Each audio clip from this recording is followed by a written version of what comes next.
Good morning, dear students. Welcome to the second lecture of industrial engineering. In the last lecture, we have seen that what is the definition of industrial engineering and where we are going to apply the principles of industrial engineering, at which places the industrial engineering will be applicable. जो हमने पीछे के lecture में किया था उसी के lecture को कंटिन्यू करते हुए उसी को आगे जो है थोड़ा सा और इलेबोरेट करते हुए सेकेंड लेक्चर में हम लोग क्या करेंगे, प्रोसीड करेंगे। तो पिछले लेक्चर में जो हमने किया था एक छोटा पॉइंट टू पॉइंट जो है हमने स्टडी कर लिया था। अब हम उन्हीं पॉइंट को धीरे से क्या करेंगे, इलेबोरेट करेंगे। तो बेसिकली जो ये कॉन्सेप्ट्स हैं ये थोड़े से थ्योरेटिकल हैं, तो इनको आपको रिमेंबर करने के लिए पॉइंट टू पॉइंट, जैसे मैंने पीपीटी में पॉइंट टू पॉइंट आपको इंस्ट्रक्शन दे रहा हूँ, वैसे ही आपको पॉइंट टू पॉइंट रिमेंबर करना पड़ेगा। पूरी थ्योरी आप नहीं लेके चल सकते हैं। आपको ये ध्यान रखना पड़ेगा कि उसके पीछे के जो थॉट प्रोसेस है वो आपको जैसे जैसे इंडस्ट्री होगी उसके साथ में आपको मिलता जाएगा। तो मैं साथ के साथ आप बताते रहूँगा कि कैसे आपको इसको रिमेंबर रखना है। वैसे जैसे नाम है उसी तरह से उसका काम है। आपको थोड़ी थोड़ी चीज़ें क्या करनी पड़ेंगी, ऐड करनी पड़ेंगी, जो आपके कॉन्सेप्ट के साथ ऐड होता रहेगा। तो आज का जो हमारा टॉपिक है वो है इंडस्ट्रियल इंजीनियरिंग का स्कोप कहाँ कहाँ पे है, स्कोप कहाँ कहाँ पे है। तो ये सारी चीज़ें आज का जो हमारा टॉपिक होगा, scope of industrial engineering and functions of industrial engineering, कि इंडस्ट्रियल इंजीनियरिंग में हम लोग क्या क्या काम करते हैं। तो बेसिकली देखा जाए तो ये थ्योरेटिकल हमारा टॉपिक है, लेकिन टू द पॉइंट है, तो आप पॉइंट टू पॉइंट आप क्या करेंगे, इसको करते जाएंगे। तो चलिए let us proceed for the topic. तो इसमें आपको आएगा, सबसे पहला आपका है कि इंडस्ट्रियल इंजीनियर करता क्या क्या है, इंडस्ट्रियल इंजीनियर क्या क्या करता है। पीछे के कॉन्सेप्ट में हमने क्या किया, इंडस्ट्रियल इंजीनियरिंग क्या है और इंडस्ट्रियल इंजीनियरिंग का यूज कहाँ है। अब जो है अगर आप इंडस्ट्रियल इंजीनियर हो तब आप क्या क्या करते हो, वो चीज़ें आएंगी और इन्हीं को हम आगे इलेबोरेट करेंगे। सबसे पहले है industrial engineering works to make things better, process, products और सिस्टम। कोई भी प्रोसेस होगा या कोई प्रोडक्ट होगा या कोई सिस्टम होगा, जो इंडस्ट्रियल इंजीनियर होगा उसको क्या करेगा, उसकी बेटरमेंट करेगा। प्रोसेस जो है उसको बेटर बनाने की कोशिश करेगा, जो प्रोडक्ट है उसको बेटर बनाने की कोशिश करेगा, और जो सिस्टम बना हुआ है, सिस्टम ऑफ प्रोडक्शन मतलब पहले कटिंग होगी, फिर पॉलिशिंग होगी, या फंड कैसे हमें सर्कुलेट करना है, या मोशन ऑफ द मटेरियल कैसे कैसे होगा, तो वो सारी चीज़ें हमारी किस में आएंगी, मॉडिफाई करेगा। इंडस्ट्रियल इंजीनियर का काम होता है कि इन चीज़ों को क्या करे, मॉडिफाई करे, बेटर करे। मॉडिफाई का मतलब बेटर करने के लिए उसको मॉडिफाई करे। सेकंड आपका होगा, आप अगर आगे देखेंगे तो जो main focus area industrial engineer का होता है वो इन चीज़ों में आता है। तो देखिए इंडस्ट्रियल इंजीनियरिंग के हम करते जाते हैं। सबसे पहले आप प्रोजेक्ट मैनेजमेंट देखोगे तो सबसे पहले आपको पता होना चाहिए प्रोजेक्ट है, जैसे कोई बिल्डिंग है उसको हमें बनाना है, या कोई पावर प्लांट है 15,000 मेगावाट का प्लांट है, तो उसका जो पूरा फंक्शन होता है उसको एक तरह से प्रोजेक्ट कहा जाता है कि वो प्रोजेक्ट किस तरह से चल रहा है। तो पूरा जो एक बड़े डिटेल आइडियाज़ होते हैं उनको हम क्या करते हैं, प्रोजेक्ट्स में करने की कोशिश करते हैं। तो प्रोजेक्ट मैनेजमेंट जो होगा वो की एरिया होगा। एक जो है मैन्युफैक्चरिंग, प्रोडक्शन एंड डिस्ट्रीब्यूशन। इसका मतलब मैन्युफैक्चरिंग जहाँ पे आपका प्रोडक्ट बनता है, और मैन्युफैक्चरिंग का मतलब ये होता है कि रॉ मटेरियल हमारे पास अवेलेबल है और उससे हम क्या कर रहे हैं, कोई प्रोडक्ट बना रहे हैं। नेक्स्ट आपके पास प्रोडक्शन है। प्रोडक्शन का मतलब मटेरियल को मॉडिफाई करके कुछ नई चीज़ बनाते हैं। तो नई चीज़ जब आती है तो वहाँ पे क्या होता है, मॉडिफाई नहीं करते हैं, कोई न्यू चीज़ थिंग प्रोड्यूस करते हैं। और फिर ये जो मैन्युफैक्चरिंग का जो आउटपुट होगा और जो प्रोडक्शन का आउटपुट होगा, इन दोनों को हमें क्या करना पड़ेगा, कस्टमर तक डिस्ट्रीब्यूट करना पड़ेगा। तो इनको डिस्ट्रीब्यूट करने के लिए भी जो इंडस्ट्रियल इंजीनियर होता है वो देखता है कि इनको हम डिस्ट्रीब्यूट कैसे करें। आगे आते हैं, आगे आप देखेंगे supply chain management. Supply chain management basically आपका क्या है, डिस्ट्रीब्यूशन ही है, कि हम किसको किसको डिस्ट्रीब्यूट करेंगे। तो ये सप्लाई चेन मैनेजमेंट बेसिकली क्या है, डिस्ट्रीब्यूशन है। तो सप्लाई चेन मैनेजमेंट का मतलब पहले हमारा मेन डिस्ट्रीब्यूटर होगा, फिर सब डिस्ट्रीब्यूटर होगा, फिर शॉप्स होंगी। तो वो कस्टमर तक हमें कैसे पहुंचाना है, वो सप्लाई चेन हम देखते हैं कि हमारा रॉ मटेरियल कैसा आएगा और हमारा फिनिश्ड गुड कैसे वो सेल होगा। तो यहाँ पे भी इंडस्ट्रियल इंजीनियर का फोकस रहता है। ठीक है, तो इस तरह से हम क्या कर सकते हैं, इंडस्ट्रियल इंजीनियर का फोकस हमारा वहाँ पे भी रहेगा। तो हमने जो कलर किए थे इनको हाईलाइट को हटाया। आगे आप देखोगे नेक्स्ट आएगा हमारा जो इंडस्ट्रियल इंजीनियर होगा वो प्रोडक्टिविटी देखेगा। प्रोडक्टिविटी का मतलब कम इनपुट में मैक्सिमम आउटपुट मिले। तो प्रोडक्टिविटी के लिए हमारा प्रोडक्शन इंजीनियर काम करेगा। जो इंडस्ट्रियल इंजीनियर है वो प्रोडक्टिविटी बढ़ाने के लिए काम करेगा। इसके बाद मेथड्स, मतलब बनाएगा कैसे, कोई प्रोडक्ट हमारा बनाया कैसे जाता है, उसका मेथड कैसे है, और जो बनाएंगे और जो प्रोसेस है उसका मतलब ये है कि हम किस किस सीक्वेंस में जाएंगे।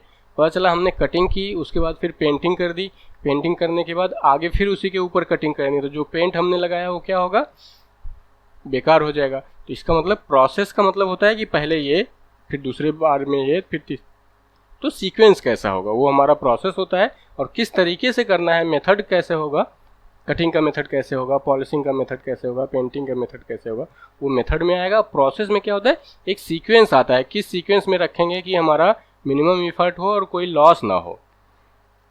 तो ये हमारा क्या करेगा, इंडस्ट्रियल इंजीनियर करेगा।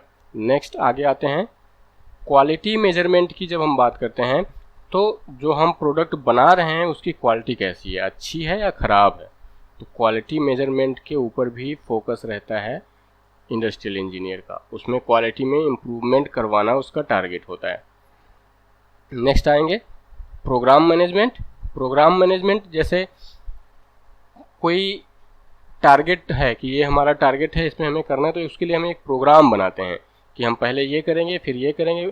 3 इयर्स प्रोग्राम, 5 इयर्स प्रोग्राम, आपने देखा एक तरह से प्लानिंग होगी। प्लानिंग हमें कैसे बनाना है वो यहाँ पे आएगा।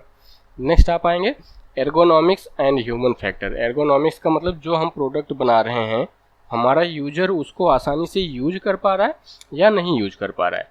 तो वहाँ पे हम देखते हैं कि उसको यूजबिलिटी कैसी है। ठीक है, तो ये आ जाएगा आपका एर्गोनॉमिक फैक्टर में कि आपका ह्यूमन कैसे उसको अप्लाई कर पा रहा है। तो एर्गोनॉमिक का मतलब होता है ease to handle the product. इसके बाद क्या होगा, ह्यूमन फैक्टर्स का मतलब जो ह्यूमन उसको चलाएगा कंफर्ट में रहेगा या नहीं रहेगा, या सोशल इकोनॉमिक कोई इश्यूज होंगे, तो वो सारी चीज़ें क्या करेगा, इंडस्ट्रियल इंजीनियर देखेगा। इसके बाद क्या है, technological development and transfer. Technological development का मतलब टाइम टू टाइम क्या होता है, नई नई टेक्नोलॉजीज आती हैं, तो उन टेक्नोलॉजीज़ के साथ कोप अप करना है और एक टेक्नोलॉजी से दूसरी टेक्नोलॉजी में ट्रांसफ़र करना है। इसका मतलब प्रिंटर पहले क्या होता था, पहले आपने देखा होगा, पहले जो है डॉट मैट्रिक्स प्रिंटर होता था, तो एक एक क्लिक क्लिक क्लिक क्लिक करके प्रिंट करता था। लेकिन अब क्या हो गया है, जेट प्रिंटर्स आ गए हैं, तो जेट प्रिंटर की हेल्प से हम लोग क्या करते हैं, ईजिली प्रिंट करते हैं। तो अगर आप प्रिंटिंग इंडस्ट्री चला रहे हैं तो वहाँ पे क्या होगा, इसको तुरंत टेक्नोलॉजी ट्रांसफ़र करना है। टेक्नोलॉजी मतलब 4G से 5G में आए, तो अगर आप कंपनी चला रहे हैं, अगर 4G में ही रह जाएंगे तो पीछे रह जाएंगे।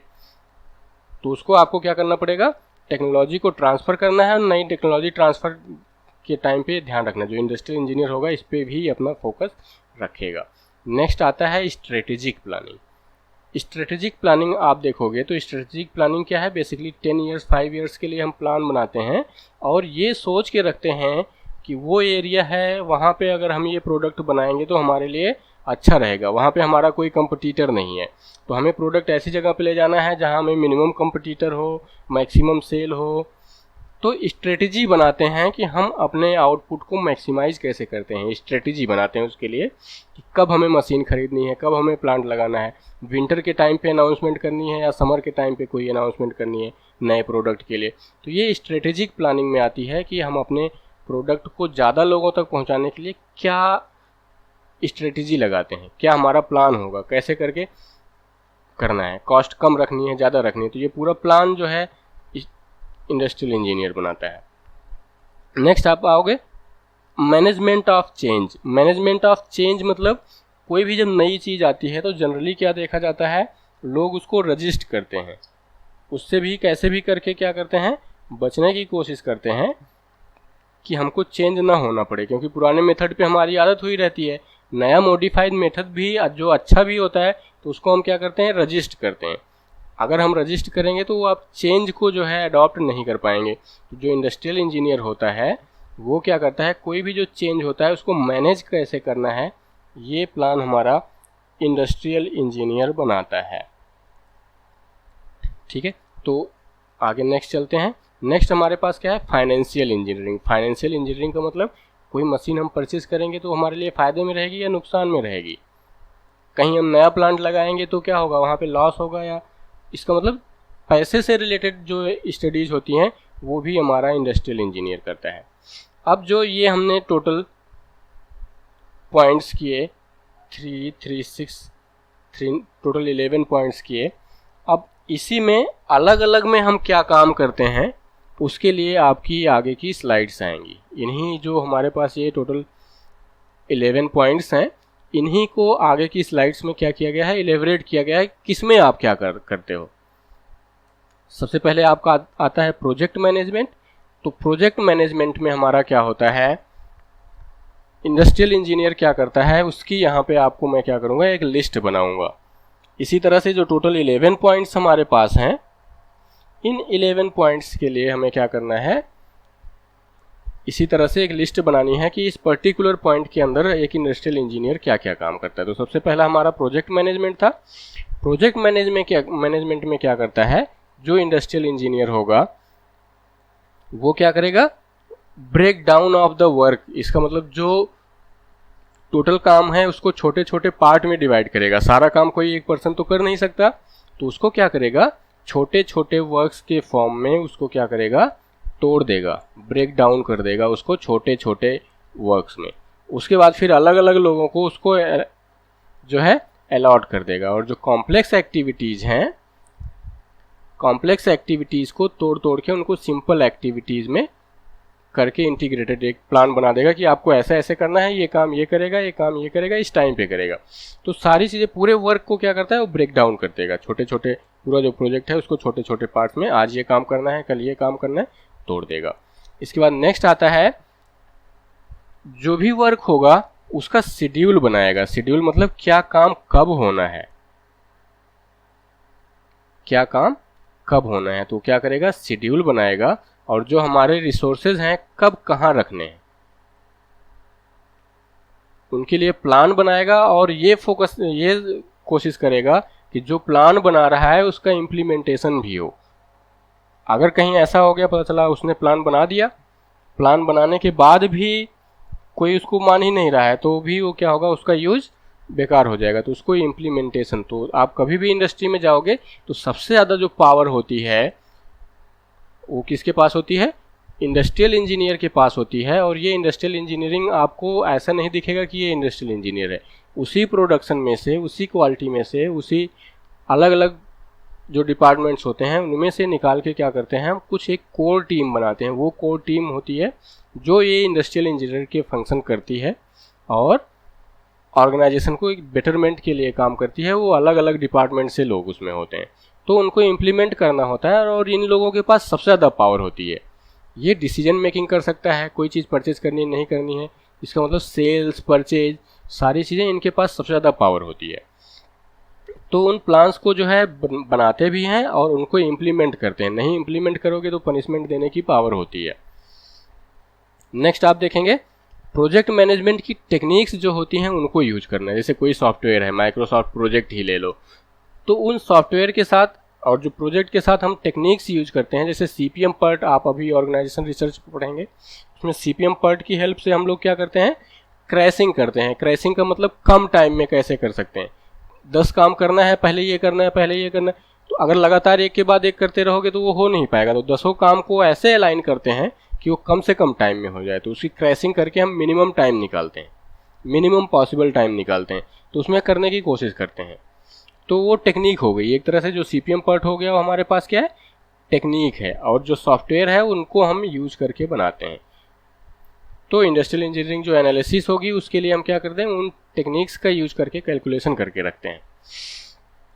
नेक्स्ट पॉइंट इसमें आपका आएगा फैसिलिटी प्लानिंग, फैसिलिटी प्लानिंग का मतलब होता है कि जहाँ पे हमारा प्लांट होगा उसमें हमें क्या क्या फैसिलिटीज़ रखनी है, कहाँ पे एयर वेंटिलेटर लगाने हैं, कहाँ पे रेफ्रिजरेटर लगाना है, कहाँ पे एयर कंडीशनर लगाना है, और कहाँ पे जो है सिंपल एग्जॉस्ट से हमारा काम चल जाएगा। तो वो सारी चीज़ें क्या करता है, इंडस्ट्रियल इंजीनियर डिसाइड करता है। फैसिलिटी के अंदर क्या क्या चीज़ें हैं वो डिज़ाइन कर सकता है, उसको प्लान बनाएगा, लेआउट डिज़ाइन करेगा, और ऑफिस बिल्डिंग्स वगैरह कैसे रखनी है वो सारा पूरा प्लान जो है इंडस्ट्रियल इंजीनियर करेगा कि हमको उसको बेस्ट यूटिलाइज कैसे करना है। नेक्स्ट पॉइंट आएगा, टीम फॉर्मेशन करता है। अगर बहुत बड़ा प्रोजेक्ट है तो जो है एक पर्सन उसको हैंडल अकेले खुद नहीं कर पाएगा, तो फिर वो क्या करेगा, छोटी छोटी टीम्स बनाएगा कि प्रोडक्शन हेड से मिल गई एक टीम बन गई 5 लोगों की, और दूसरे लोगों को तो वो क्या करेगा, छोटी छोटी टीम्स में भी प्रोजेक्ट करने के लिए उसको क्या कर सकता है, डिवाइड कर सकता है। छोटी और बड़ी टीम्स में क्या करेगा, डिवाइड करेगा, और हर टीम का एक डिफाइंड वर्क होगा और उसका गोल होगा कि आपको इस टाइम के बीच में ये डिलीवर करना है। तो इस तरह से क्या होगा कि सबका जो है टारगेट होगा और सबका एक आउटपुट होगा। तो वो प्रोजेक्ट मैनेजमेंट के अंदर में इंडस्ट्रियल इंजीनियर करेगा। इसके बाद क्या होता है, नेक्स्ट आप आओगे रिस्क एनालिसिस, मतलब कोई काम अगर टाइम पे नहीं हुआ तो कितना रिस्क है। अगर जल्दी करने में जो है रिस्क से ज़्यादा पैसे लग रहे हैं तो आदमी रिस्क उठा लेता है। इसका मतलब अगर आप काम कर रहे हो, पता चला 10,000 रुपये खर्च हो रहे हैं और आपने काम नहीं किया तो 5,000 का लॉस हुआ, तो उसमें क्या करता है आदमी, रिस्क उठाता है। तो जो रिस्क उठाने का मतलब नहीं करेगा। तो रिस्क हमें कब लेना है, कब नहीं लेना है, कब हमारे लिए रिस्क लेना, काम ना करना जो है प्रॉफिटेबल रहेगा, और कब हमें ये एनालिसिस करनी पड़ती है कि इस काम को करेंगे तो कितना फ़ायदा होगा और इस काम को नहीं करेंगे तो कितना नुकसान होगा। तो ये रिस्क एनालिसिस क्या होती है, ये भी हमारा एक इंडस्ट्रियल इंजीनियर करता है।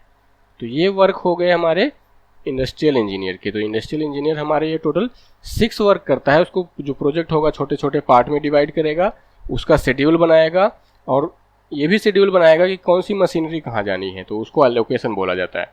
इसके बाद मैनेजमेंट टेक्निक्स का यूज करके क्या करेगा, अलग अलग तरह की एनालिसिस करेगा, कब हमारा फ़ायदा है, कब हमारा नुकसान है। इसके बाद क्या करेगा, फैसिलिटी का मतलब जो हमारे रिसोर्सेज हैं उसको प्लान कैसे करेगा, बिल्डिंग कैसे बनानी है या प्लांट कैसे बनाना है, उसमें कौन कौन सी मशीनरी रखनी है, कौन कौन सी उसमें फैसिलिटीज़ रखनी है। तो ये सारा प्लान जो है प्रोजेक्ट मैनेजमेंट करेगा। एक तरह से ये प्रोजेक्ट मैनेजर होता है। ठीक है, तो ये चीज़ें होंगी एक इंडस्ट्रियल इंजीनियर करता है। इसके बाद अगर हम आगे चलें तो छोटी छोटी टीम्स बना के उनको वर्क असाइन करता है, और उनका ये होता है टारगेट कि आपको ये काम करके हमें देना है। तो उसका क्या होगा, डिफाइंड मतलब क्या होगा, प्रॉपरली डिफाइंड रहेगा कि आपका ये काम है, आपका ये फंक्शन है, और ये करने के बाद हमको ये आउटपुट चाहिए। तो इस तरह से टीम बनाएगा और रिस्क एनालिसिस करेगा। तो प्रोजेक्ट मैनेजमेंट में हम लोग क्या करते हैं, ये जो भी प्रोजेक्ट मैनेजर होगा या जो प्रोजेक्ट मैनेजमेंट से रिलेटेड इंडस्ट्रियल इंजीनियर होगा वो ये सारे काम करेगा। इसके बाद हम नेक्स्ट पे आते हैं। नेक्स्ट हमारा क्या है, manufacturing and production and distribution, मतलब मैन्युफैक्चर प्रोडक्ट को जब हम बनाते हैं तो वहाँ पे इंडस्ट्रियल इंजीनियर हमारा क्या क्या काम करता है। तो सबसे पहला काम हमारा आ गया, डिज़ाइन रिव्यूज करता है, मतलब जो हम डिज़ाइन बना रहे हैं वो हमारी बेस्ट है या जो है बार बार उसको अगर हम चेंज करें, अगर हमें प्रॉफिट है तो हम डिज़ाइन को बार बार चेंज भी कर सकते हैं। तो साथ के साथ ये भी देखेगा कि जो डिज़ाइन बना हुआ है वो बन भी सकता है। पता चला डिज़ाइन तो हमने कंप्यूटर में बना दिया, जो प्लान कर रहा है उसको जो है शॉप फ्लोर पे क्या हो रहा है पता नहीं है। तो अगर शॉप फ्लोर पे क्या हो रहा है पता नहीं है तो क्या होगा, वो प्लान तो बना देगा लेकिन उसको एग्जीक्यूट नहीं कर पाएंगे। इसका मतलब मैन्युफैक्चरेबिलिटी नहीं होगी। आप डिज़ाइन बना दोगे लेकिन वो बन नहीं सकता। रखा है उसको रिव्यू करेगा और ये देखेगा कि वो मैन्युफैक्चरेबल है या नहीं। पता चला डिज़ाइन बन गया, उसको हम बना ही नहीं सकते, तो वो करेगा। इसके बाद नेक्स्ट पॉइंट हमारे पास आता है कि अलग अलग तरह के मेथड्स कैसे डेवलप करने हैं, नए नए मेथड। तो 4 लोगों की एक टीम होती है, 4 लोगों की एक टीम होती है, वो अलग तरह का मेथड बनाएंगे, और दूसरे 4 लोगों का जो ग्रुप होगा वो क्या करेगा, एक अदर जो है मेथड बनाएगा। तो जो बेस्ट मेथड होगा financially, economically and adoptable to the peoples, उसको हम क्या करेंगे, उसी को यूज करेंगे। तो वो प्रोसीजर बनाता है कि प्रोडक्शन हमें कैसे करना है, डिस्ट्रीब्यूशन हमें कैसे करना है। नेक्स्ट आपका आएगा, जैसे इंडस्ट्री में काम करना है तो कोई ऑब्जेक्ट जैसे असेंबल होना है, तो हर एक टेबल पे क्या करेगा, इंस्ट्रक्शंस लगी रहती हैं। अगर इंस्ट्रक्शन नहीं लगी होगी तो वो गलती कर सकता है। तो जो इंडस्ट्रियल इंजीनियर होगा वो क्या करेगा, वर्क इंस्ट्रक्शंस बनाएगा। वर्क इंस्ट्रक्शंस का मतलब ये काम कैसे कैसे करना है, उसके लिए वर्क इंस्ट्रक्शंस बनाएगा। और जो प्रोसेस का डॉक्यूमेंटेशन होता है उसको करेगा। तो ये ध्यान रखना है कि डॉक्यूमेंटेशन एंड वर्क इंस्ट्रक्शन ये जो है क्या करेगा, मैन्युफैक्चरिंग इंजीनियर बनाता है, वो भी एक इंडस्ट्रियल इंजीनियर होता है। नेक्स्ट आएगा, शेड्यूल बनाएगा और जो रिसोर्सेज होंगे उनको मैनेज करेगा। Manage the resources and maintain the schedule and requirements, जो भी चीज़ें होंगी उसके लिए क्या करेगा, ये सारे करेगा। तो क्या क्या इसको करना है, रिसोर्सेज का एंड रिक्वायरमेंट्स का, कि आगे क्या ज़रूरत पड़ने वाली है, उसका प्रॉपर शेड्यूल बना के रखेगा कि कब क्या चाहिए और कब कौन सा रिसोर्स यूज करना है। और इन दोनों रिसोर्सेज और रिक्वायरमेंट्स को यूज करने का टारगेट एक होगा, to meet the required production and distribution schedule. उसको करने के लिए जो भी रिसोर्सेज चाहिए और जो भी रिक्वायरमेंट्स हैं हमारी, उन सब का जो है प्रॉपर एक टाइम टेबल बना के रखेगा। नेक्स्ट पॉइंट आते हैं, प्रोसेस ऑप्टिमाइजेशन। प्रोसेस ऑप्टिमाइजेशन का मतलब होता है कि जो हमारा प्रोसेस है उसको बेस्ट मेथड से हम कैसे कर सकते हैं। बेस्ट मेथड का मतलब कोई दूसरा तरीका कर रहा है तो उसमें क्या हो रहा है, हीट ट्रीटमेंट से डिफेक्ट्स ज़्यादा आ रहे हैं, तो ऐसा प्रोसेस यूज करना है जिसमें मिनिमम जो है यूटिलाइजेशन हो। तो क्या करेंगे, प्रोसेस को कैसे ऑप्टिमाइज करना है वो हम देखते हैं। और साथ में इंडस्ट्री के अंदर कैसे प्रोडक्शन होता है, एक सॉफ्टवेयर सिमुलेशन टूल आता है एरिना। जैसे हम कोई डिजाइनिंग करते हैं वैसे ही प्रोडक्शन प्लान बनाना हुआ, क्वालिटी कंट्रोल करना हुआ, तो उसके लिए क्या होता है, एरिना सॉफ्टवेयर आता है जिसका हम यूज कर सकते हैं। तो इस एरिना सॉफ्टवेयर की हेल्प से हम क्या करते हैं, प्रोडक्शन प्लान्स बनाते हैं। इसके बाद देखेंगे, लीड प्रोसेस इंप्रूवमेंट का मतलब होता है कि कोई जैसे नया प्रोडक्ट हमारे पास आने वाला है, अगर हमारे पास कस्टमर नहीं होगा तो प्रोडक्शन हम क्या करेंगे, तो कस्टमर बढ़ाने के लिए हम लोग क्या करते हैं, लीड प्रोसेस बनाते हैं। इसका मतलब हमें कस्टमर कहाँ से मिलेगा उसके ऊपर भी एक इंडस्ट्रियल इंजीनियर सोचता है। तो उसके लिए क्या करना है, उसके लिए ये सोच के प्लान बनाएगा कि हमको नए कस्टमर कहाँ से मिलेंगे। इसके बाद नेक्स्ट आता है आपका सप्लाई चेन मैनेजमेंट। सप्लाई